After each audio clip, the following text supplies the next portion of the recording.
I remember going over to my cousin's house on weekends back when I was younger and sitting at his house for hours playing his Xbox 360. We played games like Minecraft, COD Zombies, and occasionally some Fallout 3, but he really didn't have a lot of games, so we kinda got bored quickly. One day he saved up some money and we decided to ride our bikes to the game store to try to purchase something new and fun to play.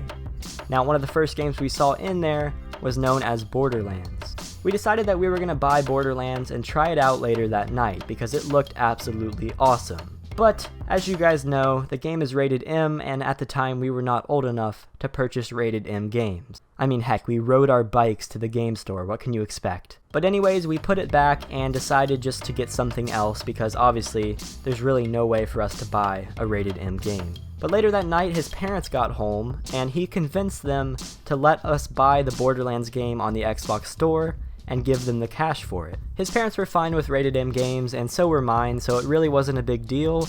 So basically he gave them the cash and downloaded the game to his Xbox. Later that night we hopped on Borderlands ourselves and decided to start playing it, and my oh my was that a fun game. That summer we spent so much time completing Borderlands 1. We played it literally every time I was at his house and we could not get our eyes or our minds off of that game. But we eventually managed to beat the game and it was the most disappointing ending I've ever seen in my life. We played for hours just for Cortana or Alexa or whatever the heck her name is to say, "Oh yeah, I've been following you around for the last 50 hours, but I couldn't tell you that the vault was actually just a monster, and you won't get any treasure from it, the end. Thanks for playing." And we were irritated. Fast forwarding to 2012, Borderlands 2 was releasing, and we were so hyped for that game. Or I was, because my cousin actually was so disappointed in the first game that he didn't even want to play the second one. Okay, so let me rephrase. 2012 came around, and I was super hyped for this game. I've never been so hyped for a game in my entire life. I remember seeing all of the trailers on YouTube, and the one that stood out the most to me, I can literally see it right now, that Wimoweh trailer. Look it up on YouTube. The Wimoweh Borderlands trailer, literally the best game trailer of all time.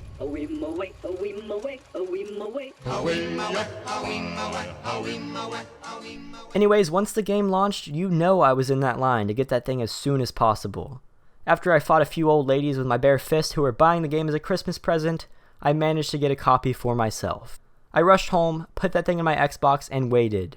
And I was not disappointed. Now I know the intro was pretty long, but I kinda wanted to give you guys a backstory as to how I came into this game.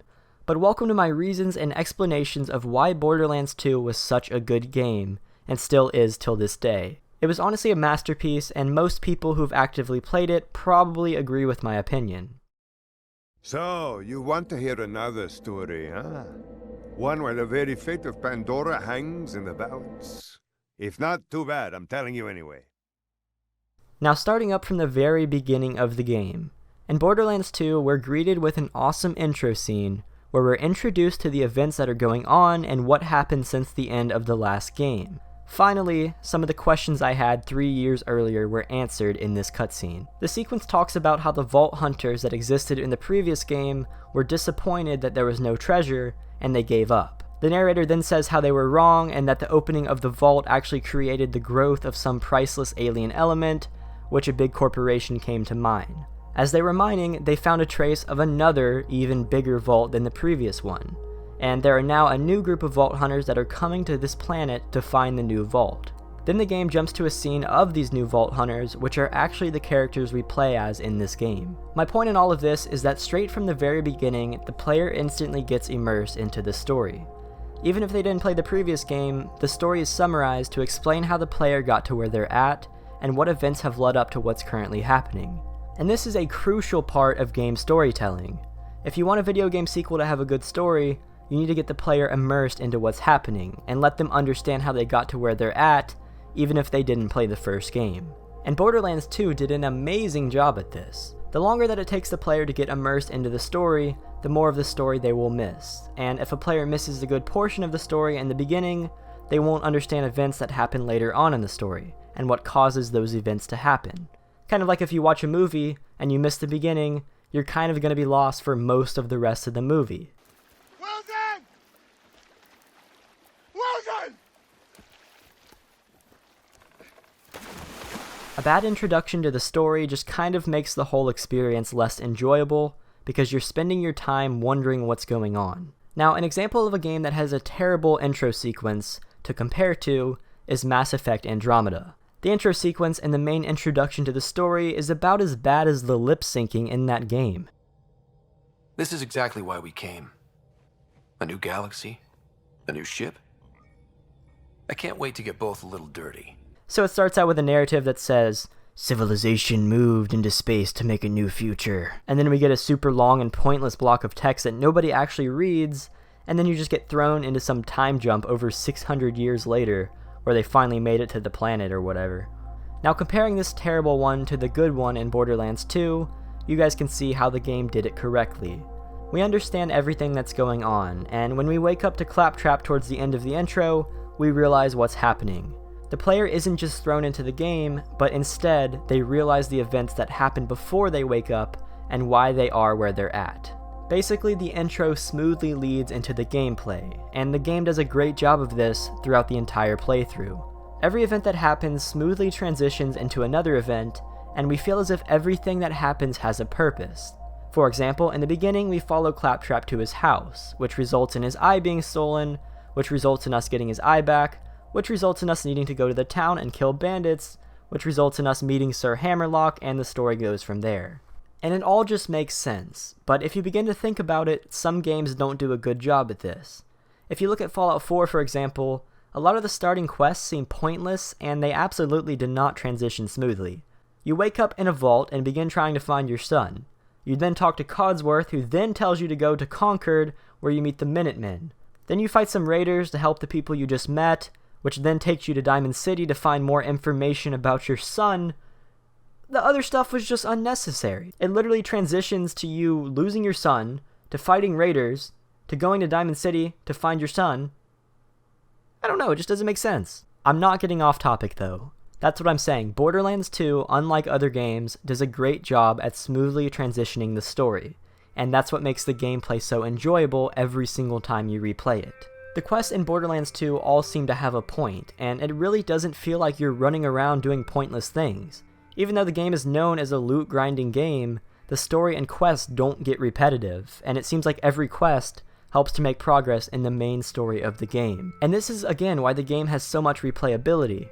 You can do the same things over and over again without it getting boring or tedious. This leads me into my second point, the characters. The characters in this story are some of my personal favorite in any game. They all have unique character traits, but the humor is what makes them all into interesting people. Almost every character that you come across in this game is hilarious, and they each stand out from each other. Gearbox did things to make even the most boring and common characters have cool characteristics and traits that make them stand out. A good example of this are the Psychos and Midget Psychos. Throughout the game, you come across two generic characters that are seen literally everywhere, and you constantly see and hear humor with them. The developers put thought into every character. They didn't just throw a bunch of, generic Call of Duty soldiers at you that don't say anything, but instead, they gave each of them unique traits and personalities. For example, the Psychos will say random things like, "Unleash the orgasm," and "Give me my hit points back." And the Midget Psychos get knocked over when they fire a shotgun and also say some hilarious things. Tell her that because of her, we might actually one day be able to act like a normal person again. I powdered my cockatiel for the ribcage slaughter.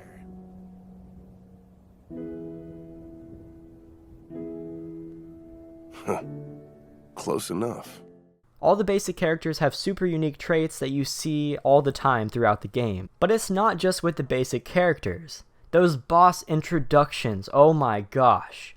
Every time you come across a boss in this game, you get an amazing intro to show you what you're up against, and they are so freaking cool. Let's turn up the heat!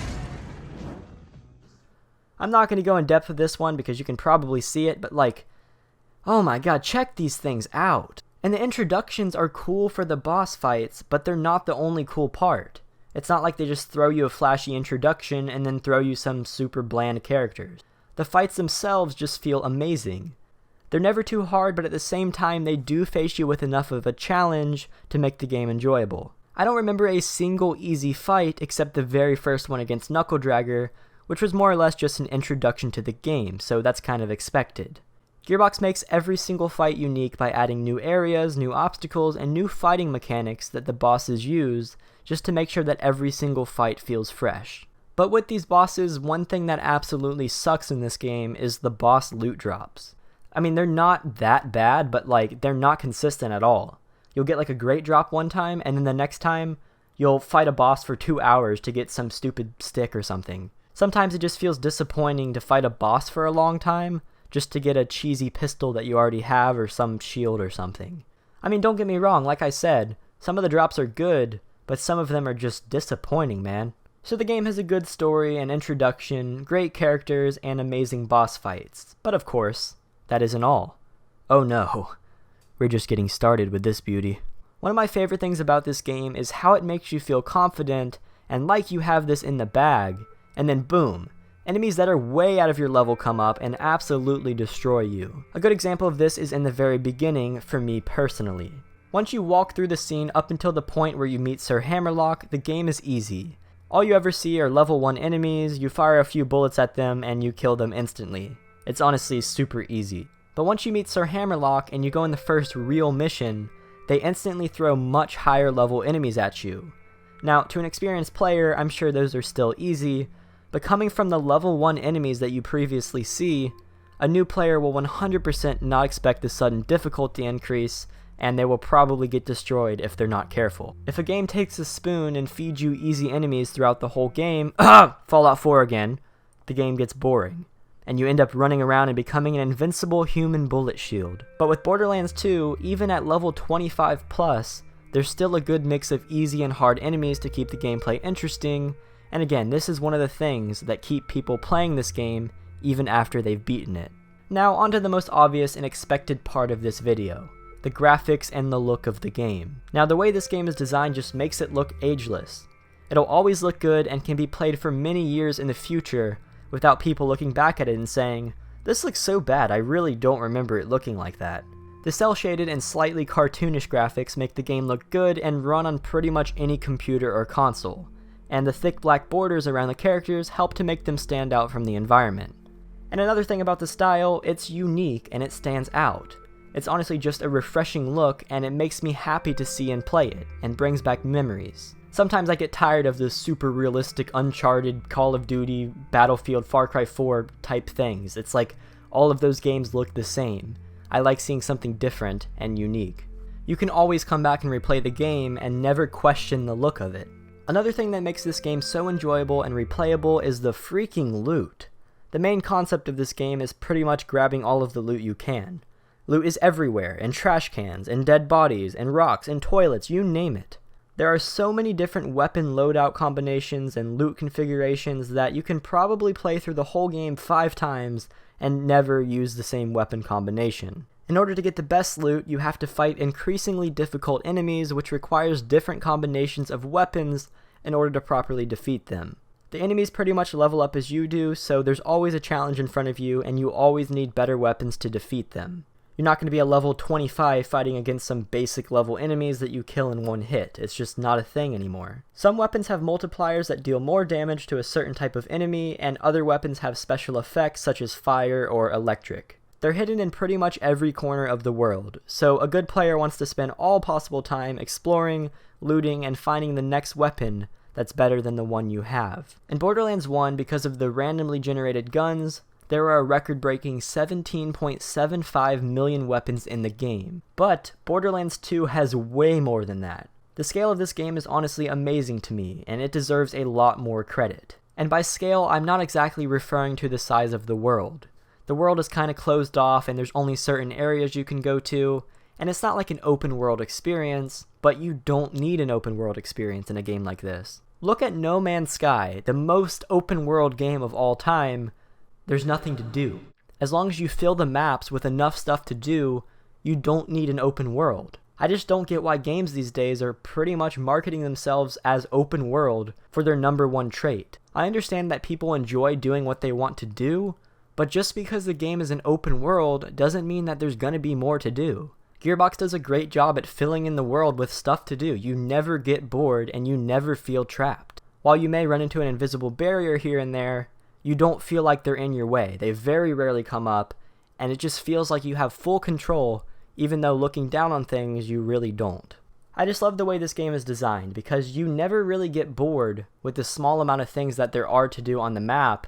It's just that the way the map is designed allows you to have fun while doing those things. But at the same time, you don't get distracted. You're not going to run off, fight 5 outposts, and then decide to go back to the missions. It's just that the way the world is designed is lovely. I don't have another word for it. It is just perfect, and honestly, I never get tired of Pandora.